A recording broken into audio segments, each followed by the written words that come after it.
Now let's move on to present simple questions. To make a question in the present simple, we use do or does at the beginning of the sentence. After that, we use the subject, and then the base form of the verb. Here is the structure: do or does plus subject plus base verb. For example, do you like spicy food? Does he watch TV at night? Just like in negative sentences, the main verb never changes. It always stays in its base form. Now let's look at do and does in questions. We use do with I, you, we, and they. For example, do they understand the lesson? Do you work on weekends?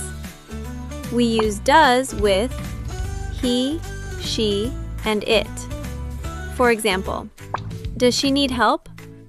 Does it rain a lot here? Always check the subject first before choosing do or does. Now, here is another very important rule. First, in questions, we do not add s to the main verb. For example, this sentence is incorrect. Does she likes coffee? Instead, this is the correct form. Does she like coffee? This is because the word does already shows the tense and the subject. As a result, the main verb does not need s. So, the main verb always stays in its base form when we use does in a question. Now, let's practice short answers. For yes, we say, yes, I do. Yes, he does. For no, we say, no, I don't. No, she doesn't. We do not repeat the main verb in short answers.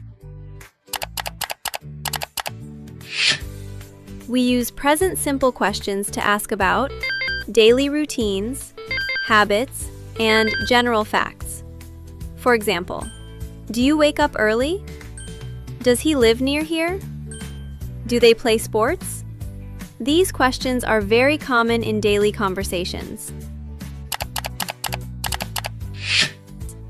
Now, let's look at some common mistakes. First, some learners forget to use do or does when asking a question. For example, they say, you like coffee?